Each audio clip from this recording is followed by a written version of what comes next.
Welcome to the Streaming Life Through Our Lens podcast. I'm Jake, and I'm a Twitch streamer. I'm Kelsey, and I'm a wedding photographer. We are high school sweethearts here to chat about being business owners, traveling, and relationships. And any other topics that feel worth exploring.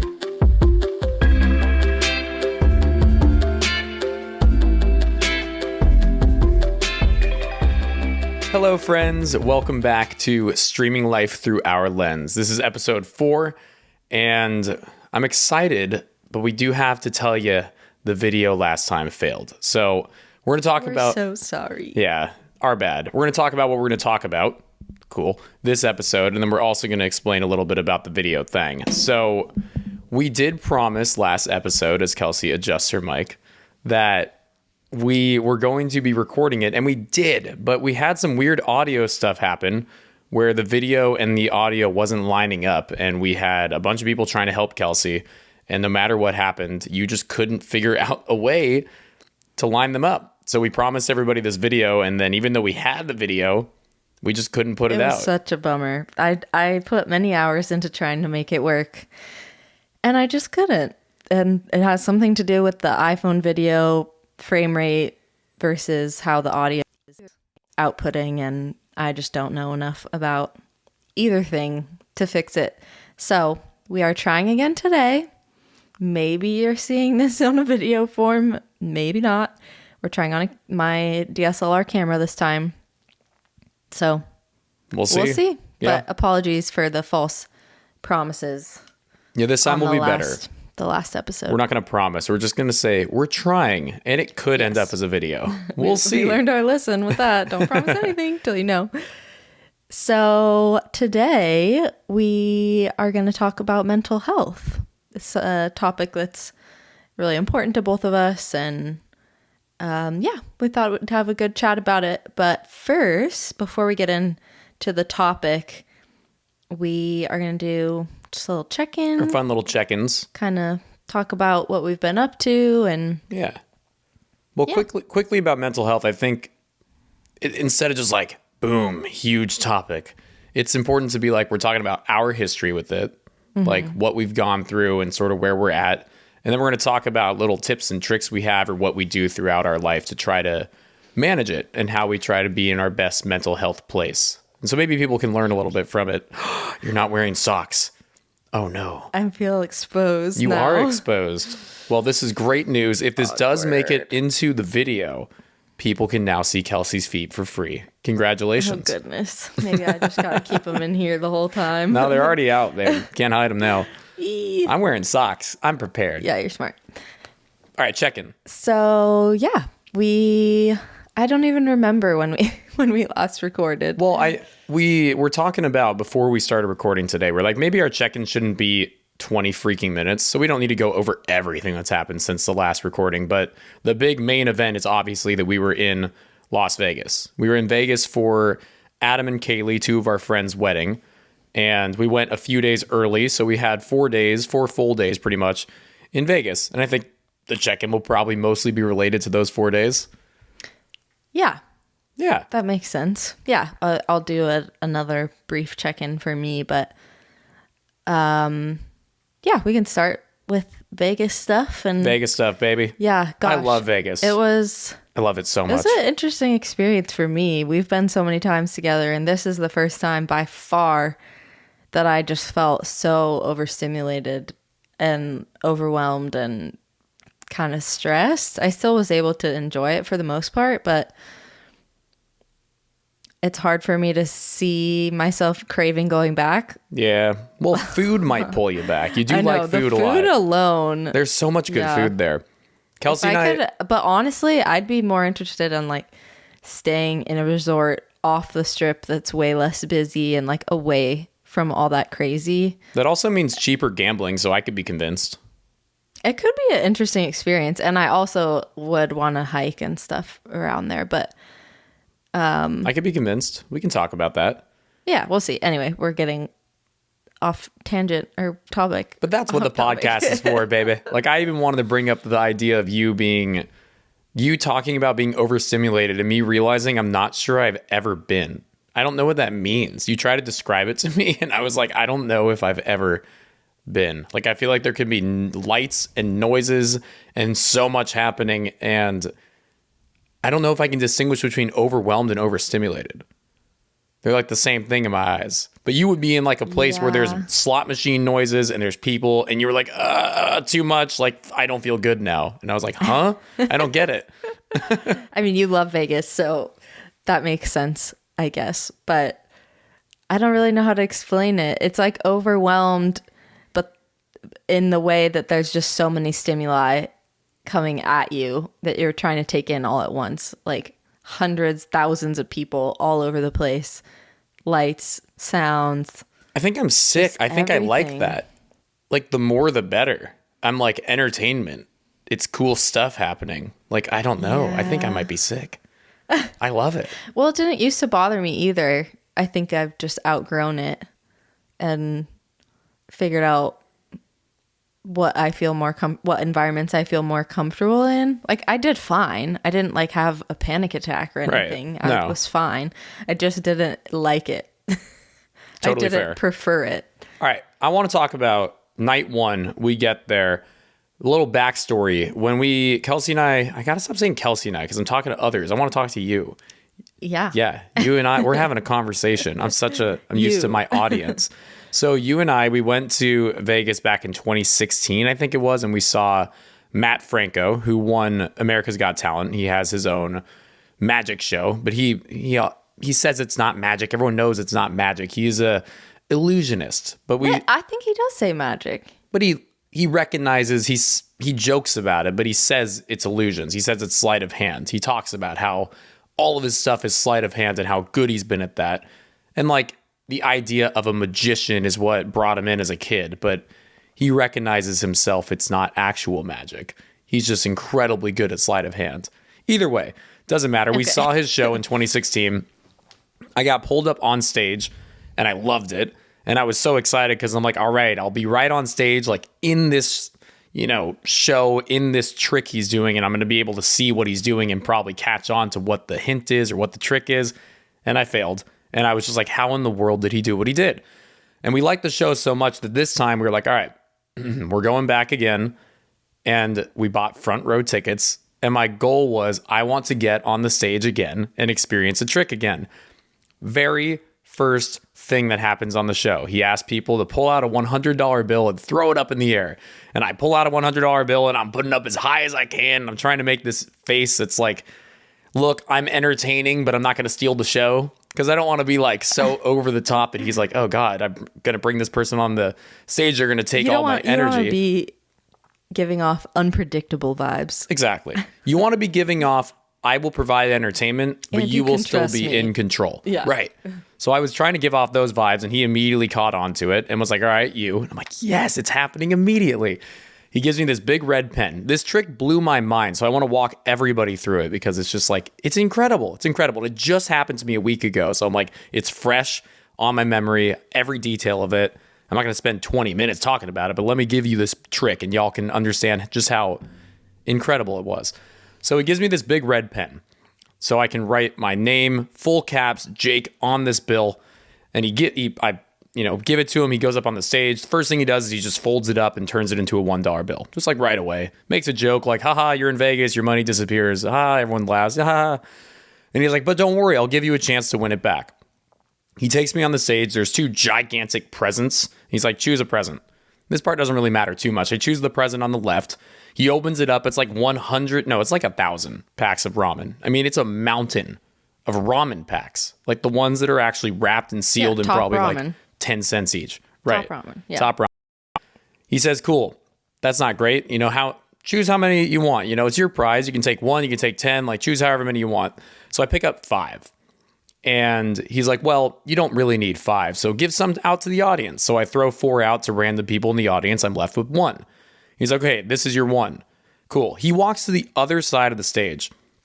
He goes, Jake, while you're, stand looking at the crowd, I want you to open this thing. So I open it up. He asked me what's in there. I say ramen. Like, it looks like dried up ramen. He's like, perfect. Do you see the little pack of seasoning in there? And I'm like, yeah. He says, can you pull that out? Keep in mind, he's on the other side of the stage. I pull out the little seasoning pack. He goes, can you please rip that open? I rip open the season pack and a bunch of like chicken dust or whatever the crap is in there falls out onto the stage. And he's like, how about you try to reach in there?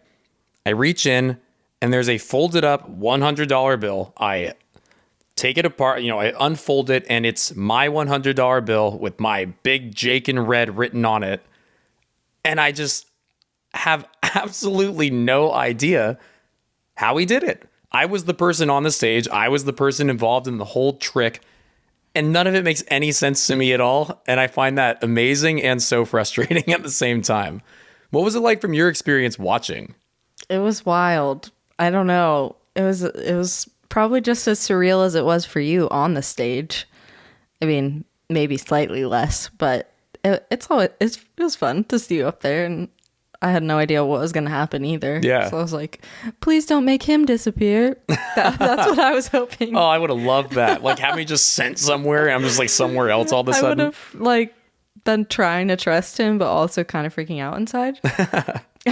That's what was going through my head. So I was happy that it was just the money. But I got it back, so it's fine. Yeah. Who knows if we could use it? Yeah, now. I still have it. It's just like has big red letters on the back. At this point, we're like, do we just frame it, or do we spend it, or what do we do with it? Framing it, but I feel like keeping it. So it's just going to be sitting in a drawer somewhere? Yeah. And we'll just find it every few years and be like, oh, remember this? So he did steal $100 from us in reality. Yeah, basically. Because we're not using it anyway. Pretty much. All right, talk about food briefly. And we should probably talk at least for 1 minute about the reason we went there, which is the wedding. But before that, food, wedding, mental health. Boom. Okay. We've got the whole episode in front of us. Okay. So I don't even know if I remember what we've done for food in the past in Vegas. I think usually we're just winging it. There's a few places that we've been to regularly and that we've been like more than once. But for the most part, we're just there and like, we're hungry. Let's go get food and like either walk around or just go to whatever's closest. And I've become much more of a foodie over the years. Which I'm down with. Especially living in Portland. There's just so much good food here. It's insane. So I was like, hey, this is something I can look forward to, going to Vegas.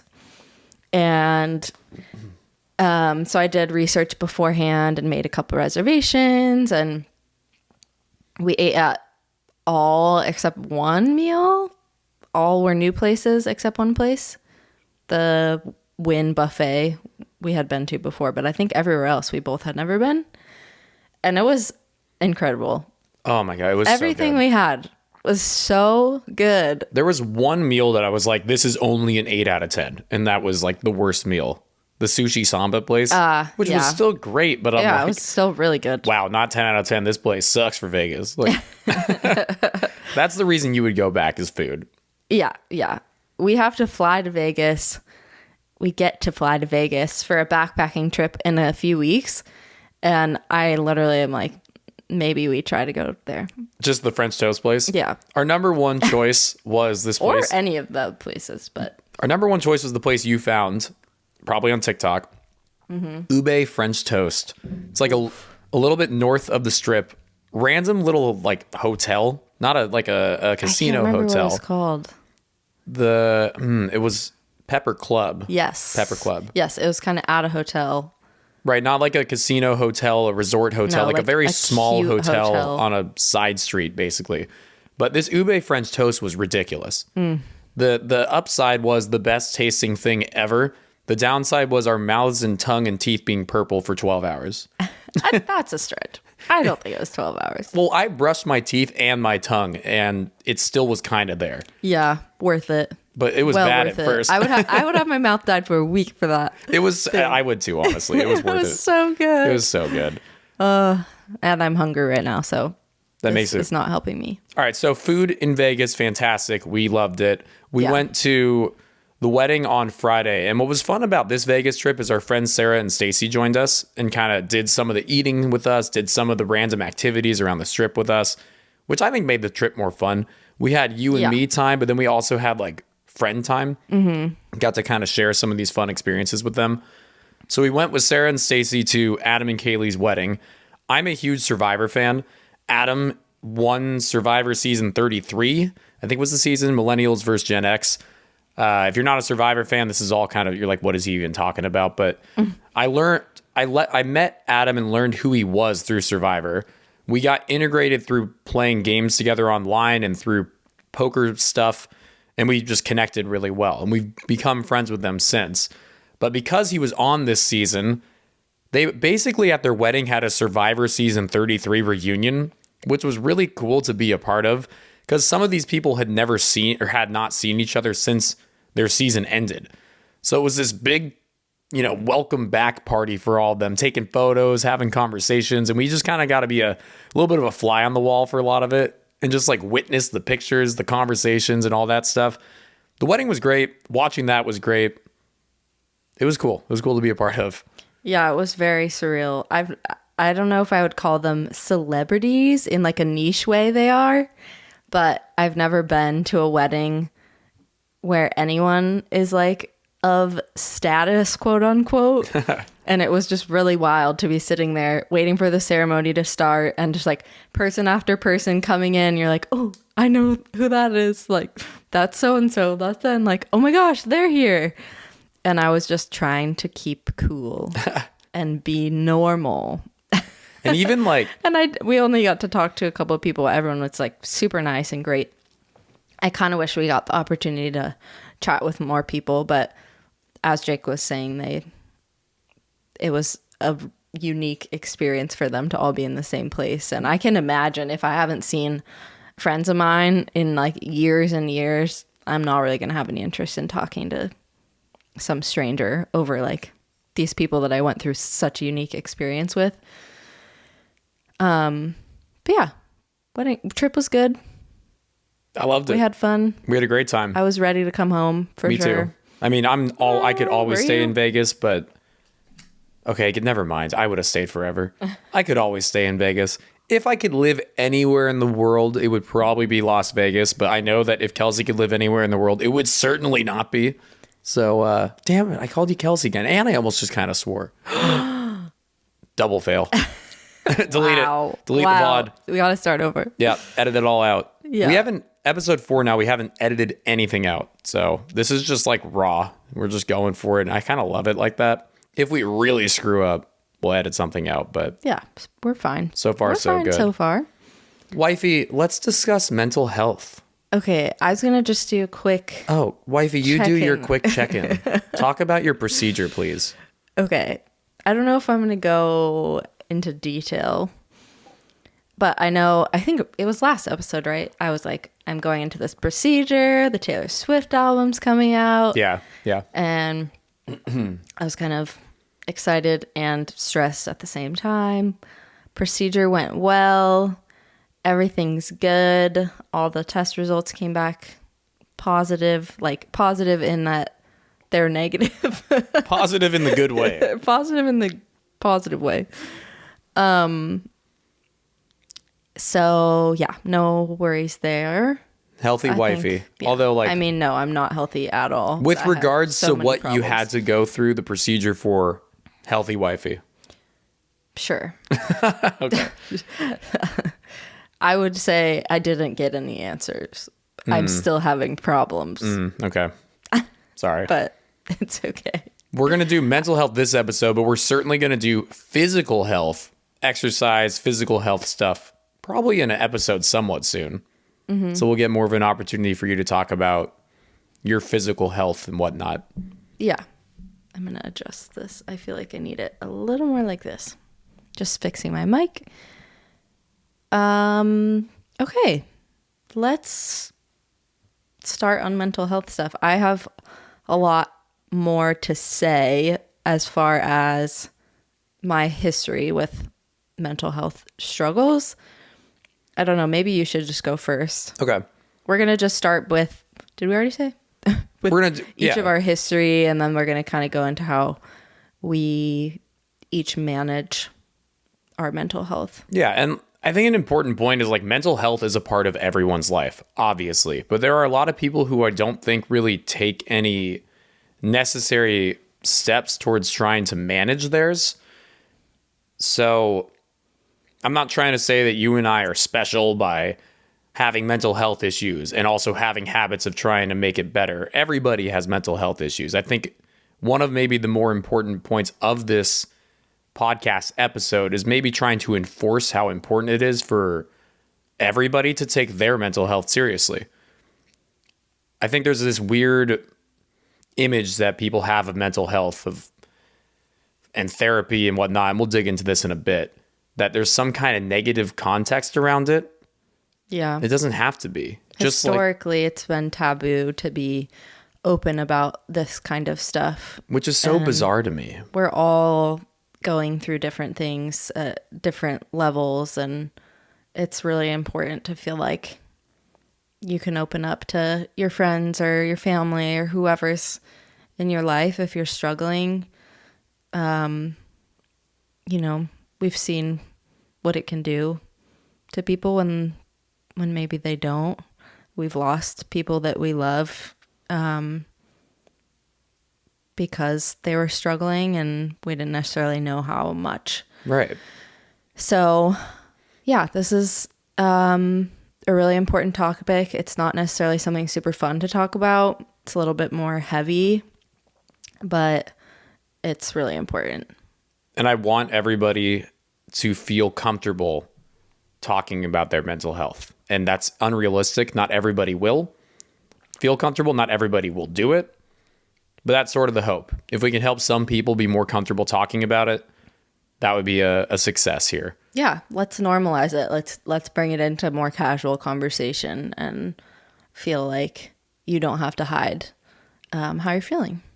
So yeah, I'm going to give you the floor to just, I'll rock it. Whatever you want. I don't know how much detail I'm really thinking of going into here, but I'll try to give like an overall just shape of what my life has been like, mental health quickly. Mm-hmm. I was a happy kid, very happy kid. My mom would be the first to tell you I was always laughing, always smiling. So I think my life growing up, I was blessed. I didn't have a hard life at an early age. When I got into 5th and 6th grade, I had a really rough 2 years there.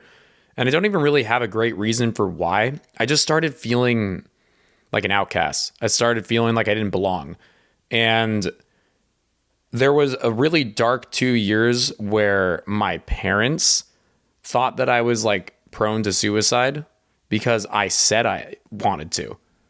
But truthfully, internally, I knew I didn't. And I believe that what I was doing was kind of just doing a little power. I was struggling with a sense of power. I have an older brother, and I probably just didn't feel like I was being heard enough. And this felt like an opportunity for me to be heard. If I threatened to kill myself, maybe I'll be heard. And although I wasn't doing well those 2 years, I never truly wanted this and knew I would never do it. But I still scared the absolute heck out of my parents. And I went through 2 years of therapy and talking to all these different people and basically trying to be persuaded about how great life is and whatnot. And those 2 years were rough, and I probably made them rougher on myself. But that was like the darkest 2 years I probably ever had, was just that weird battle where I was looking to try to find power in some way and was going through all this weird therapy, and my parents weren't sure if I was serious or not. Anyway, we got past that. I started playing video games and watching baseball and playing poker and found all these hobbies and started loving life again. I've really not had too rough of a mental health struggle throughout my life. Those 2 years apart, I feel pretty blessed. I think I certainly have struggled a little bit here and there. I think everybody does, and we'll get more into the episode about little tips and tricks we have to sort of navigate it, but I haven't dealt with deep, dark depression outside those 2 years. I do struggle a little bit with anxiety here and there, but I think I'm pretty on top of it for the most part. Who doesn't these days? I think everybody probably does a little bit. I feel like every single one of my friends, people I know, has anxiety to a degree. It's just like we live in an anxious world. Yeah. A little bit. Not to diminish. No. But I didn't feel that way at all. I agree with you. Yeah. But the last 15 years have probably been pretty similar in this concept of just a consistent managing of my mental health through everything we're going to get into the episode later. So overall, pretty good. I feel pretty happy. I feel lucky to be in the position I'm in. And I think I've got a pretty good system for how I can keep myself mostly positive. I'm not going to pretend that there aren't days where I'm not in the best spot or weeks where I'm not in the best spot. But I do feel pretty good overall for the last while, which is great. Ever since I met you. Aw, that's sweet. Just randomly adds up like that. Yeah. So for me, I unfortunately have a lot more history here. I'm not totally sure how much it makes sense to go into detail. I guess I'm kind of on the fence on that. But I would say since I was 17-ish, I have gone through a roller coaster of like a couple years where I'm doing really well and a couple years where I'm not doing so well. Okay, hold on. So when I meet you, everything gets better for me. And when you meet me, everything starts to go bad. It's not when I met you. Honestly, maybe I'll talk about this more one day, but I had an accident in high school and it's been since then. That's true. And I was not involved in this accident. Yeah, it was a sledding accident. I had a really bad concussion. I still have a lot of like PTSD, honestly, from that. It's still hard for me to talk about. And yeah, I went into a very dark place in like the months after that. And that was like my first time experience. Like I had my first panic attack, which I didn't even realize till probably years later. It kind of didn't hit me until a few months after the accident. I think probably what happened was it happened. I didn't do anything mentally for myself afterwards. It was like just making sure that concussion and brain wise, I was fine. And then kind of what felt like out of nowhere, I hadn't processed anything that had happened to me.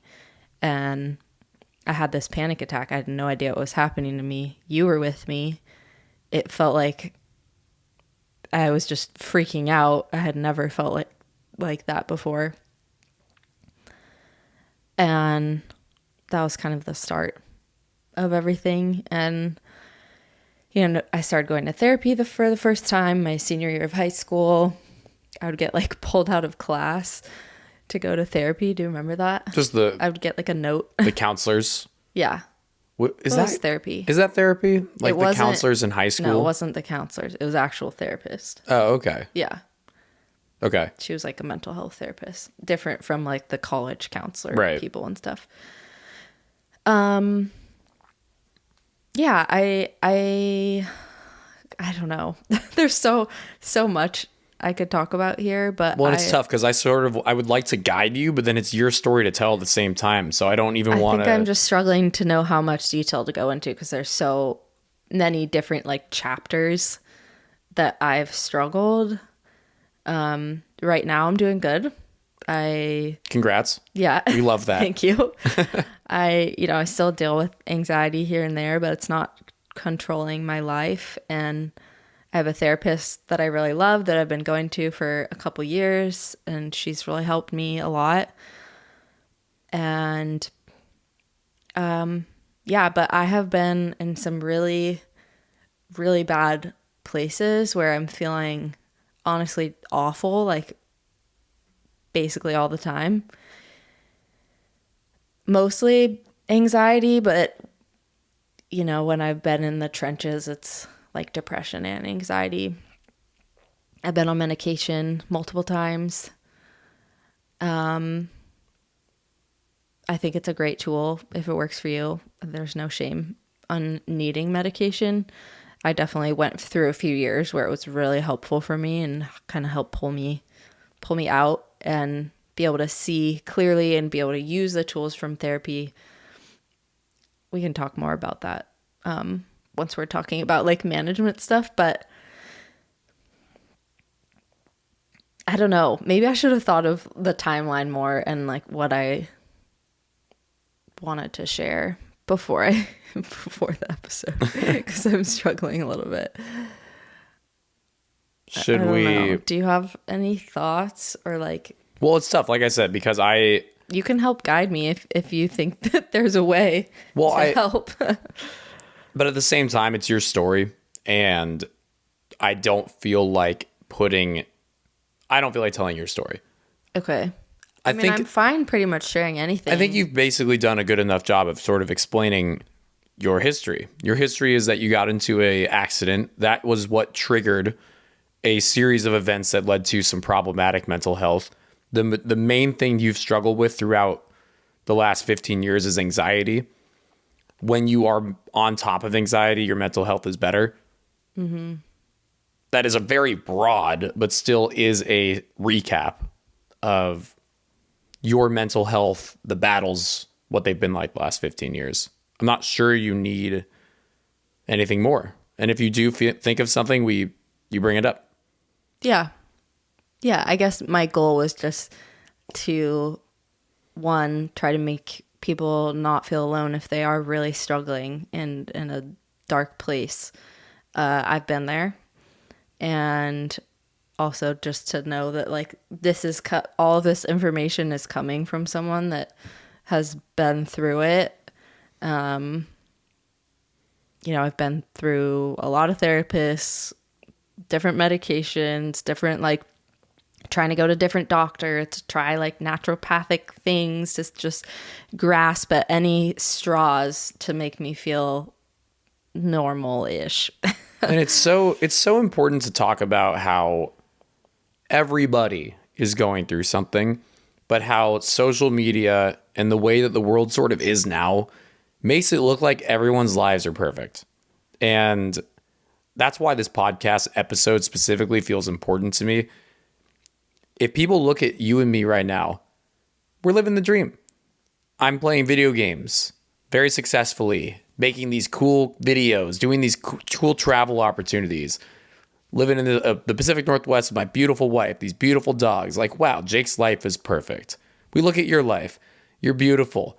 You've got 2 amazing pets. You go all over the world with them. Not world necessarily, but almost soon. You have a somewhat dream job of being able to take your favorite hobby, photography, make a good living from it, and celebrate people's best moments. You go on elopement trips with them, so you get to explore, which hiking is your other favorite activity. You do that for your job with your dogs. Your life looks amazing. And it's like, okay, even though on paper and through social media our lives look amazing, we're still dealing with very little things throughout every day that add up to feeling stressed and feeling pressure and feeling maybe bigger issues of anxiety and depression. And it's normal that people go through this regardless of what their life looks like. It's sort of human nature to have battles. It's not just a clean bliss life. Life is sort of about tackling different tasks, different objectives, and we're all doing that and in some way. So that feels important to me. It's like, look at us. We look like we have this beautiful life on paper. Yeah. And I will say I've become a pro expert at hiding how I'm really feeling just through the last 15 years of struggling with mental health at certain points. I was still having to show up to weddings when I felt like I could have a panic attack at any moment. And people would say, "Oh, you're so calm, you're so chill." And I'm like, you literally have no idea what I'm feeling inside right now, because all I want to do is run away. And it had nothing to do with my couples or what I was doing. It's just the mental state that I was in. I had one particular summer, I don't remember what year it was. It was towards the beginning of the pandemic, but I had so much backlog of weddings that were postponed in 2020 that it was like the most weddings I've ever done in a year. I think it was like 28, which to some people, maybe that's not a lot, but to me it was a lot. I had, I think, 10 weekends that I had double headers, which is like a Saturday and a Sunday wedding. That's wild. And I was not well. And I put on a happy face, went and did my job. I know a lot of people do this in life. You fake it till you make it a little bit, but most people had no idea that I was like really, really struggling.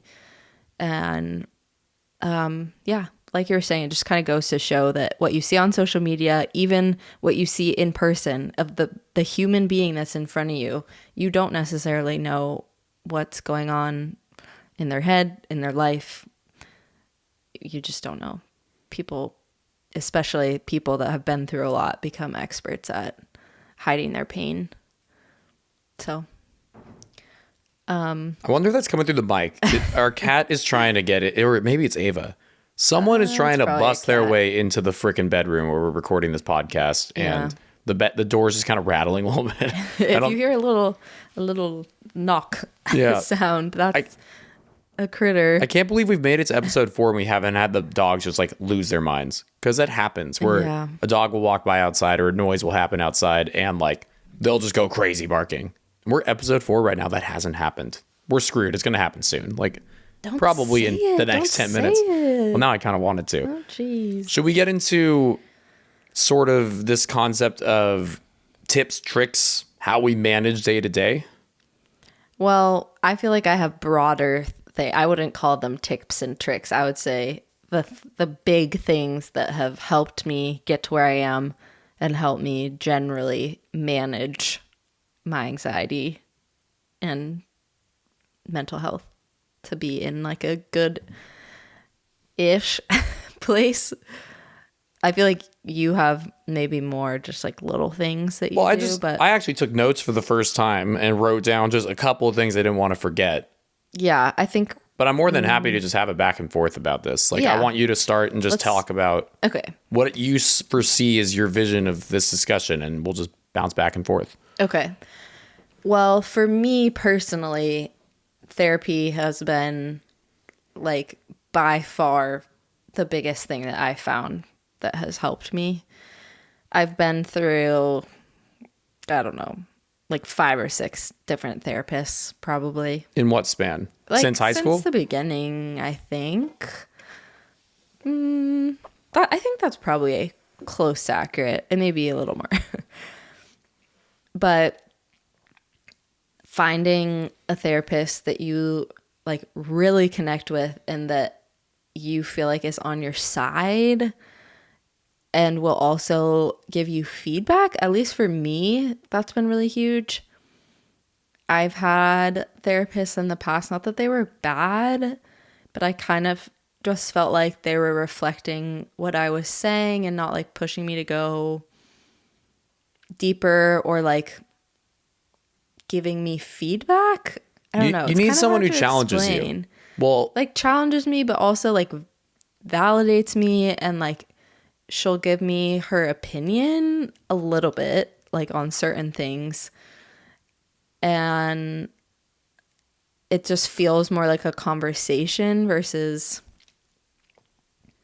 in the past. Like I said, it's just kind of like, oh, you're struggling with this. Like, I don't know. I don't know how to explain it. No, I get it. The classic therapists in movies and TV shows, and usually it's like a comedy scene where you see this, is there's a person crying and venting all their problems, and the therapist is kind of listening, giving them tissues, being like, how do you feel about it? And like nothing's happening. And I think there's a lot of people who haven't gone to therapy or are kind of hesitant to, who visualize it as something like that. Like, why would I go to somebody and just vent problems? And I think what makes a good therapist, and specifically with what you currently are going through, is it's not that at all. It's a conversation. Your therapist is hearing you, hearing your thoughts. They are discussing things with you. They're giving you ideas you haven't had before. Mm-hmm. They're maybe challenging you in certain ways of like, why do you think that this is happening as a result of that? And making you think in ways you haven't thought before. That's and giving like tools. That's like another big one, is like specific tools, like things that you can do like physically or mentally when you're not in therapy, because obviously you can't be in therapy all the time. I mean, you can, but Sounds like a fun life. usually it's like once a week or once every other week or something. But I think that's important to note is just that's what good therapy looks like. That's what you're currently experiencing. And I'm not sure how many of our listeners know that that's what good therapy looks like and know that that's what it even can look like. Because a lot of people have never tried therapy and have this sort of mental block from ever even trying. Yeah. And I think, it's a big step to even decide to start going to therapy. And if your first experience is not like what you're expecting, and maybe you're not feeling like you're vibing super well with the person, you may just give up. But I just want to encourage anyone that is like thinking about going or is ready to start going, that taking the time to really find someone that you feel like you can connect well with is so important. I kept going to the same therapist for I think like 2 years, and I knew pretty early on that it wasn't the right fit, and I just kept going because the hurdle of like trying to find someone else felt, and I was not in a good place. That felt like way more work than just being like Slightly satisfied. complicit or whatever. Like this kind of works, so I'm just going to keep doing it. Yeah. So finding like the right person is just so important. It's like doctors. Like there's a spectrum of like maybe not so good therapists and great therapists, and there's a lot of different modalities. Like I'm not well educated, but there's a lot of different types of therapists that like specialize in different things, and yeah. I don't know. I feel like that's like the big, like important one for me. And medication also in the past has been useful for me.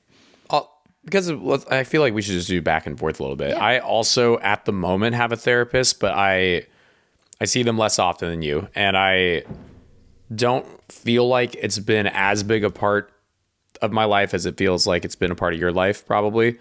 I think it's very... like you haven't factually gone. Yeah. Mm-hmm. I think therapy is really important for everybody. I found this current therapist about 6 months ago while in a really good mental space. And what felt important about that is in the past, I've used therapy as a tool for when I'm in a really bad place, and almost like going to a doctor and getting a regular checkup. This is how seeing a therapist once a month feels to me. You're keeping things good.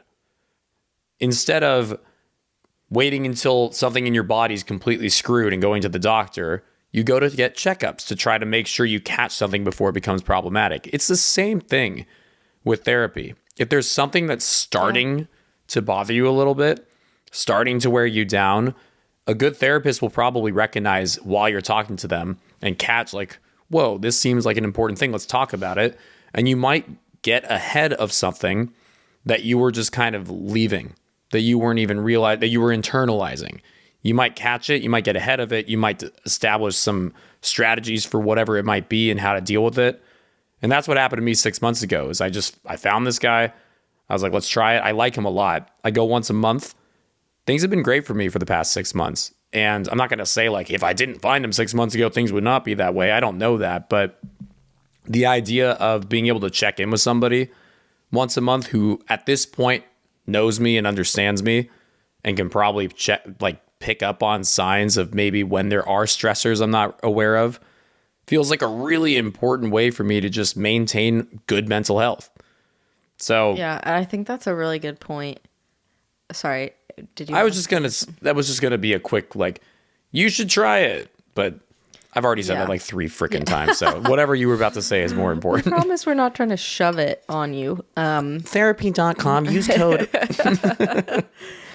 I think that's a really good point. I think literally anyone could benefit from therapy, like even if you don't struggle with mental health right things or haven't felt that in the past.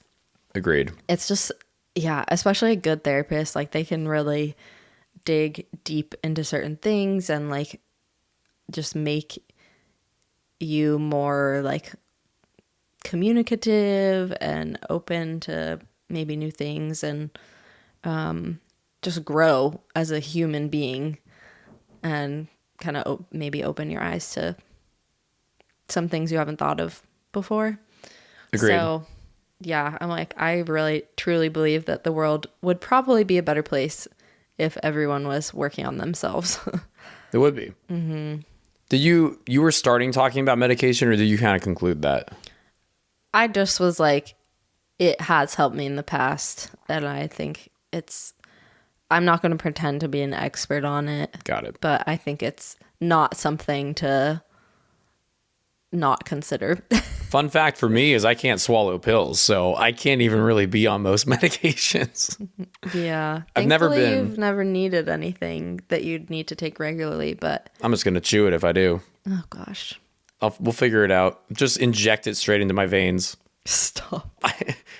Yeah. And before everyone's like, have you tried this? Have you tried that? Yes. It doesn't work for me. Okay. It's mental. I understand that, but Maybe someday. maybe we'll have an don't episode on, no, I'm kidding. I mean, My yeah. inability to swallow pills. No. Next episode. Okay. Let's work down the list here. So the other big thing is physical. I wrote physical health, but I think more meant like physical activity.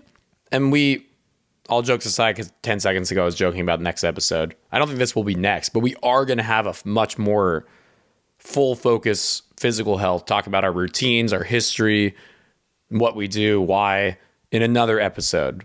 But Yeah. So this will be like small mini version, but generally for both of us, it has been very important for us to feel good in our bodies is to move. Whatever that looks like. Exercise has been a part of my life since I was so young. I was doing sit-ups and push-ups before bed at like 6th grade. I used that's wild. I used to in 7th grade like flex my abs and be like, punch me to my friends, and they're like, whoa, dude, that hurt my hand. Your abs are so hard. And I was like, yeah. And then I wonder where you got that from. I have no idea. It was the same time when I was struggling. So maybe just like when it first started, some sense of power is probably where it started from. But what it served for me much more since then is just, I feel good when I exercise. And a lot of times going into an exercise session, I'm not wanting to do it almost every time. I'm not wanting to do it, but the dividends it pays and just feeling better for the next 24 hours makes it well worth it, and has been enough of a motivator for me to keep doing it since I was in 6th grade. Mm-hmm. It's genuinely about just feeling good. I'm not trying to nowadays work out to like have a 6-pack or like show any muscles off. It's way more about, I have a routine where I swap back and forth between like some weights and some cardio. And every time I exercise, the rest of that day, I feel good. I sleep better almost always. And it's sort of just like a loop of things that help my mental health feel better. And the catalyst is just staying physical. Yeah. And that can look different for everyone. That's evolved for me. Again, we can talk about it in our future episode, but it's evolved in terms of like what that means depending on where I'm at. Sometimes that's like walking the dogs. Sometimes that's like more intense exercise. Sometimes it's just hiking, yoga. Like it doesn't have to be that you're going to the gym and like getting swole or like you're an intense runner. Like there's plenty of ways to move your body and like stay physical and give your body something else to do other than like ruminate on a daily basis. Like I'm going to talk about just something briefly. When I stream 10, 11, 12 hours. I take a 3-minute break every hour, and the little things I do on that break, like just even walking up and down the stairs, hanging from my pull-up bar for 10 seconds and letting my back crack, bending over and touching my toes for 10, 15, 20 seconds and flexing my calves. Like, can you touch them? Yeah, I can touch my toes. Okay.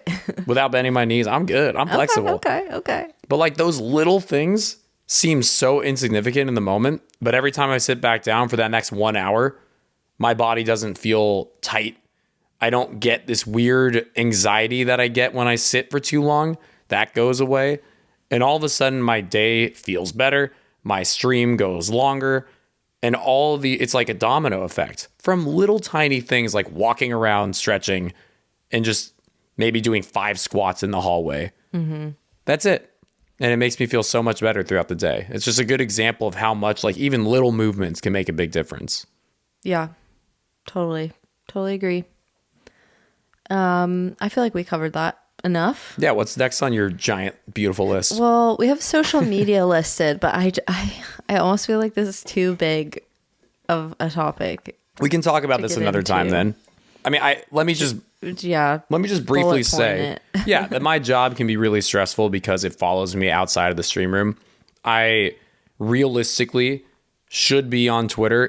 Take away mental health for 1 second. I should be on Twitter 24/7 because people are tweeting things that me responding to them gets views. Now I'm on people's minds. Now they're more likely to click on my stuff.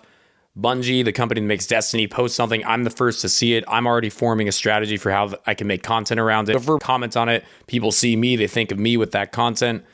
So for my business, I should always be on it.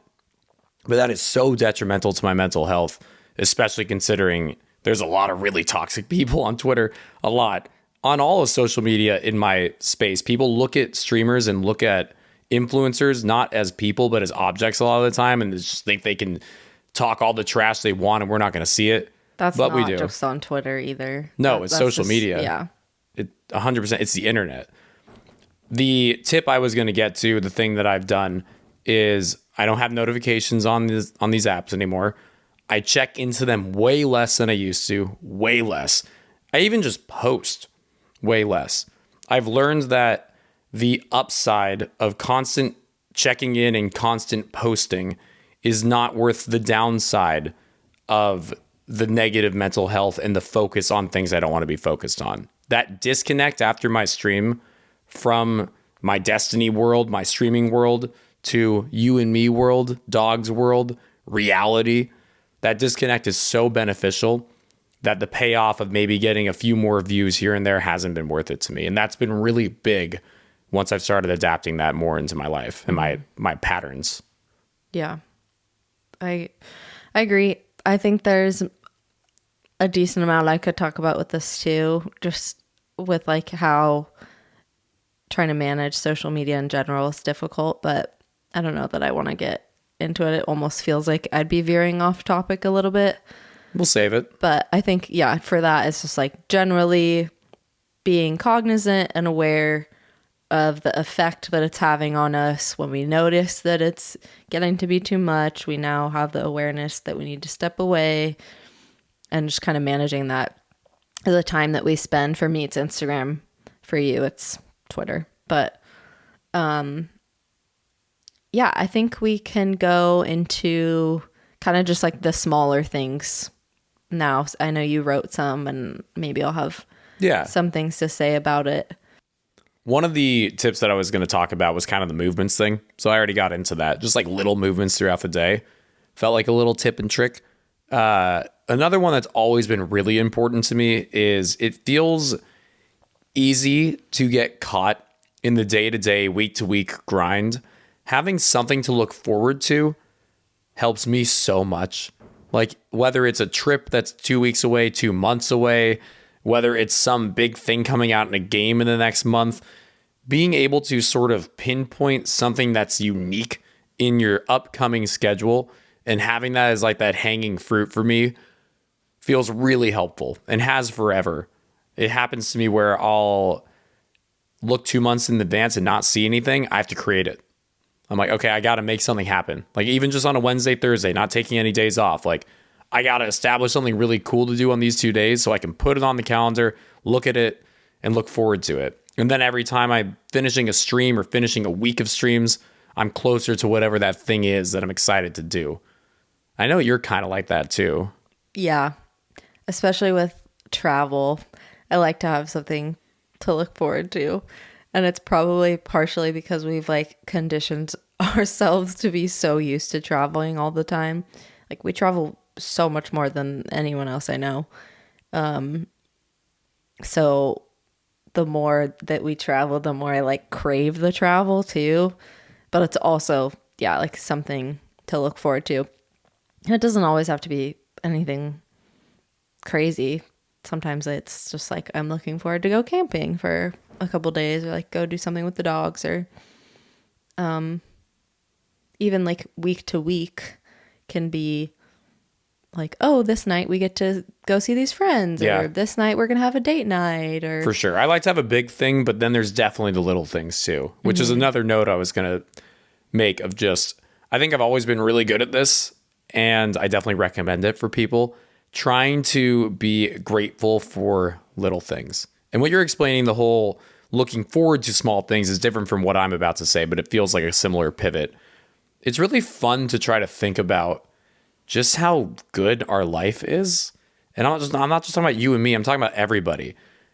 We live in a world where there's a lot of bad things happening, of course, but we have things so easy. When you look at, we have, I'm just go with me for. you can say we as in us too, but we can't assume where anyone that's listening could be in a really bad situation. No, but this is sort of my point. Is I'm speaking less. I'm not talking about you and me. I'm talking about us human beings in this world at the moment. Listening to this. If you're listening to this, you have access to electricity. You likely have shelter. You have access to clean water as a result of the things that I've mentioned. When 150 years ago, and for the thousands and thousands and thousands and thousands of years before that, those were not guarantees. Those didn't exist, or those are things you had to work your butt off for to get. And now we just turn a faucet and it's there. That's sort of my point, is it helps me personally. Wow, that pee was loud. It helps me personally to note all the little things every single day that I have in my life that I take for granted. And I'm not saying it's a cure. I'm not like, wow, I have access to electricity, I'm not allowed to be sad. I'm not saying that at all. But it helps me to remind myself just how many little exciting, positive things exist in my day-to-day life that exists in everyone's life who's listening to this if they know how to look for it. That's all I'm suggesting. I'm not saying none of us are allowed to be depressed. We all have an amazing life. I'm saying I use that as a strategy to try to remind myself sometimes just how many cool things exist in my day-to-day life, and trying to remind myself how grateful I am for it. That helps me. Mm-hmm.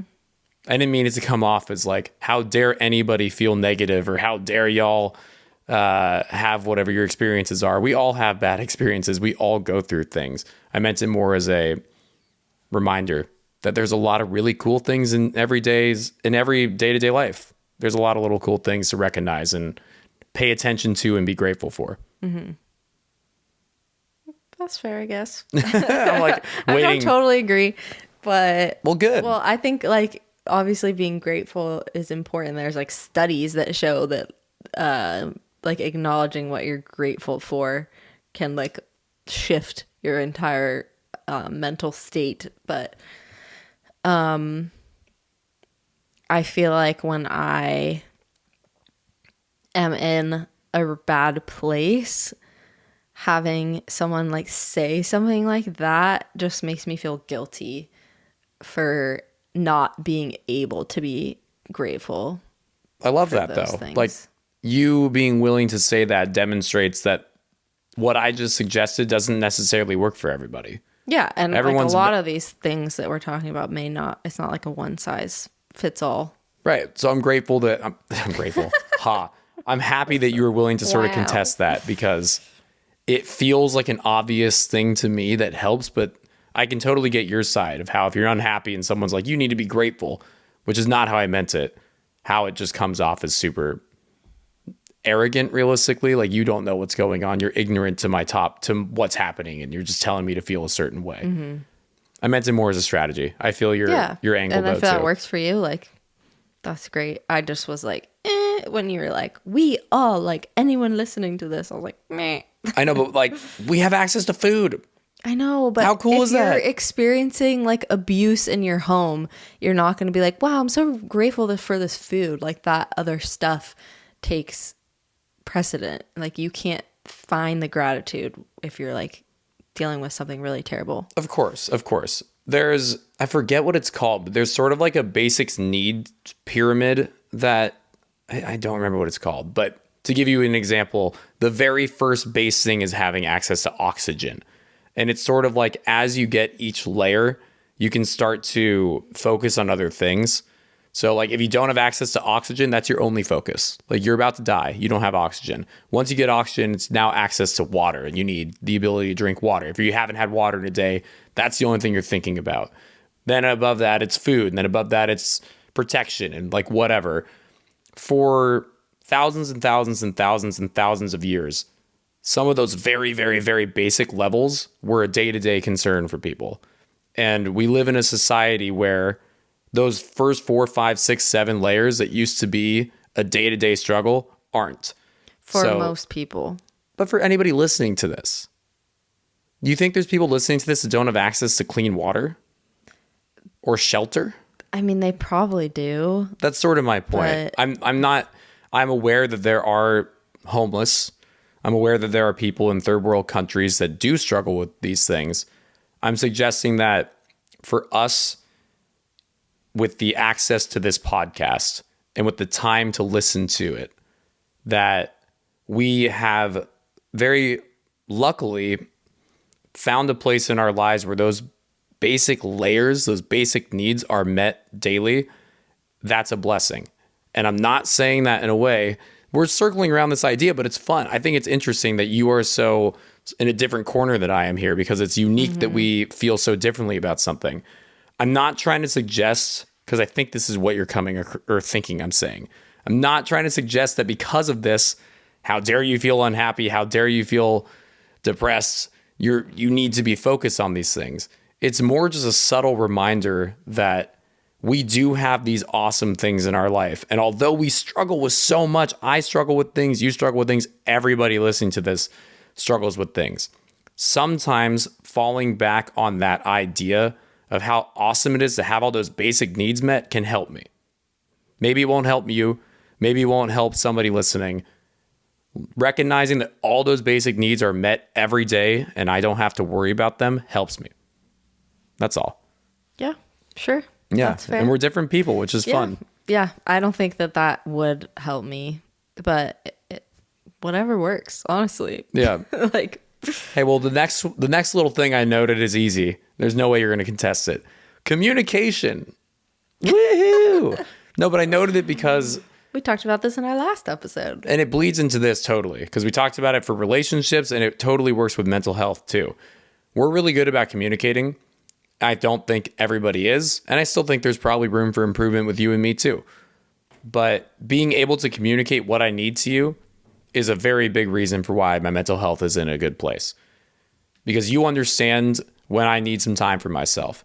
And if I didn't have good communication skills, or we as a couple didn't, I might not tell you that I need the night to just do stuff on my own. I might not tell you I need to go spend the day playing poker. And then I might be frustrated that I'm not getting my me time, and I might start to resent it or you, and things would get bad. But communicating at its base level really helps me have good mental health. Yeah. I think that's true for us at least. And probably for most people, kind of along those lines. And this is, I don't know, like touchy maybe, potentially, but I'm excited now. Well, or nervous. Okay. I'm just like both trying to be careful because I know that this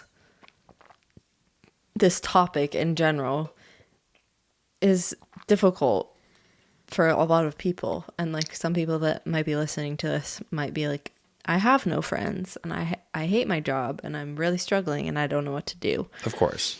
And you don't always have, you got to pay your bills and all that. So some of these things feel like you don't have as much control over them as others. But for me,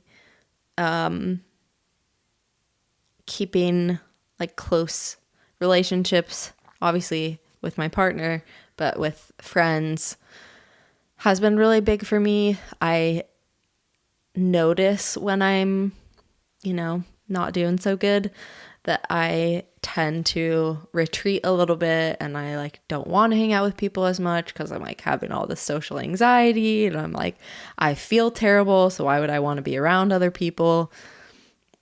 But I found that even when I'm not feeling great, like forcing myself to make plans with friends and like keep those other relationships has been really big for me. And, like most of my friends are going through stuff too. So it's not like I feel like I can't talk to them about things or be honest. Especially with close friends, it's not like with a job as much where I'm having to just fake it till I make it and like pretend I'm fine all the time. Like finding the ability to be vulnerable and honest with the people that are like in my circle is really important. And leaning on them to a degree and, just like prioritizing relationships in general, friendships and family, like whoever is in my life. And that's realistically a weakness of mine. Not necessarily a weakness, but a weak spot in my journey towards maintaining good mental health is due to the nature of my work and just how much it takes out of me, both time and energy wise. I have not had enough time to invest in my friendships. Mm-hmm. And I don't have, this is kind of vulnerable, but I don't have very strong friendships. At least is not as strong as I would like. I certainly have friends, but all my friends have better friends, if that makes sense. And that comes from a place of me not being able to invest enough time and energy in those relationships. So just a little vulnerable message. I do hope to change that because I do agree with you that that's a very important part of a mental health journey. And I think I'm doing pretty well on that journey, but that's where I am failing a little bit. And as my schedule opens up more, my ability to tackle that more will come with it. Yeah, I'd love to see you grow in that department. I know we talk a lot about that feeling like a kind of empty spot for you. And what's tough about it is I feel like I have all of these really good connections on Twitch and in Destiny. And I have a Discord full of my mods who are always my moderators on my Twitch stream. We're always talking to each other about stuff, and people I play games with every week, every day, like every Sunday or every Monday, and with specific people. And I feel like they're my friends. But then you turn the game off or you turn Discord off, they're gone and they're not in person with me. So while I have all these really great relationships, they don't translate the same way that I would want them to for it to feel like a strong friendship for my mental health. So that's something to figure out. You get like a lot of mental connection, like virtual mental connection. So like talking to people all day long and you're playing with people. So you have like that satisfied, but it's not the same level as like spending time with people in person and like having shared hobbies with people in person. There's just like, there's something so much better about that. Nothing replaces that. I agree with you. And I wish that there was a good answer to that because I would love, like I did Mod Mansion. I invited all my moderators out to this big property and we just spent 4 days there together and it was amazing. We all felt like we knew each other immediately when we got there because we spent all this time online, but we all live in different places. So yeah, it makes it tough. Let me give a quick little spiel and then I'll ask you a question and we can wrap this thing up. Okay. When you mentioned this idea of like, you don't want to assume anybody's position that's listening, I resonated with that. And it reminds me that I do this maybe once a month on stream and I should do it here. It's perfect. I have 3,000 or 4,000 people at a time that are listening to me. And I feel very much like that on stream where it's impossible for me to assume or know any individual person listening to me, their position, their situation. So when I'm talking about mental health on stream, which like I just said, probably do once a month in somewhat serious detail, I give this spiel and it feels perfect. I tell everybody listening to focus on one thing. Either drink more water, move more, get more sleep, or eat better food. And I go into detail about just ways you could do that just a tiny bit. And if you do that, one of those four things, I'm not telling people to focus on all four, but if you focus on one of those four things, I almost guarantee you, if you're in a not so great place, you'll probably start to at least feel a little bit better. And then if you do, you can focus on one of the other four or focus even more on the one that you're working on. Drinking more water, eating a little bit more greens, a little bit more fruits, because some people don't. There's a lot of people who it's fast food, it's boxed food, it's processed food. That's it. No judgment. No, but introduce a little bit of greens, a little bit of fresh food, and you might be amazed at how much better you feel. If you don't drink enough water, there's people who don't drink water, they drink soda. If you introduce just a little bit of water into your day, you might feel great. You sleep 2, 3, 4, 5 hours, try to add 1 hour. If you can, put the phone down, turn the TV off, like try to get 1 extra hour of sleep. Yeah, I think that's good advice. And if nothing else, it may not like change how you feel, but I think the practice of attempting to make small little shifts in your life just can put you on the right track towards maybe bigger shifts and maybe deciding that you're going to ask for help and go to therapy or just like getting in the habit and making yourself open to making changes in your life if you want to. Well said. All right, question time. This question is just for you. Some of the questions that are being submitted are very much streaming based, most of them. Some of them are back and forth. Some of them can be answered by either of us. This one's just for you, Kels. Oh, okay. And I'm excited because I think you're going to have a hard time great. Feeling like you're not singling people out, even though geez. I don't think that is the case. But I'm scared now. What is your favorite event that you've ever been hired for to do photography for? This feels like you're asking me who my favorite child is. So I'm not, that's the thing. That's what's fun about this is when you have been hired for, I don't know, I'm going to guess 100 different, way more than that. Weddings, elopements, family shoots. There's no way anyone listening is going to be like, mine was clearly her favorite. And if she doesn't say mine, I cannot believe it. I'll be so mad. Like you've done so many that I don't think you're going to make anybody feel bad by not choosing their specific event. Yeah. Is there one that stands out? Kind of. But it's also hard to think of all of them in the last 5 years. For sure. And then just trust whatever the one is that stands out because you said sort of. So I know. It. Yeah. It's kind of also like to tie it into this episode. I feel like my enjoyment of it is very based on like how I'm doing in general, like how my mental health is doing. Right. Like, if you go into a wedding at a terrible spot, that's not going to be your favorite event ever. Yeah. So course. A lot of them are off the list because I wasn't doing so good some of those years. Good defense. Way to make sure no one feels attacked. I like it. I see you. And it also, I feel like it's kind of influenced by just like what I prefer as far as like landscape and stuff goes. Yep. Okay. It's no one's fault. I love it. Ooh. What's your favorite event? Okay. I knew this was going to be hard for you. I knew it. I love it. I'm going to say one of my favorites because I'm not sure it's like the one. Okay. Because I'm not sure that exists. What is one of your favorites? So last September, I had a wonderful couple, Grace and Andrew, hire me. They live in the East Coast, but they wanted to get married in the mountains in Washington. And they had this like 2-day event. It was also like one of the biggest packages I ever booked. So that was exciting. was a multi-day thing. The first day we hiked up to this lake in the North Cascades, just gorgeous, like nearly peak fall colors.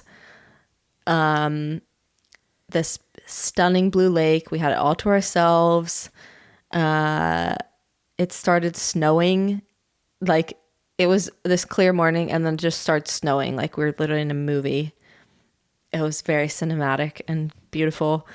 And then the next day they had their more like traditional wedding, you could say. It wasn't like that traditional, but in the sense that they had like a ceremony and a bunch of people and reception and stuff like that. And they were so wonderful. Like a lot of it has to do with the people.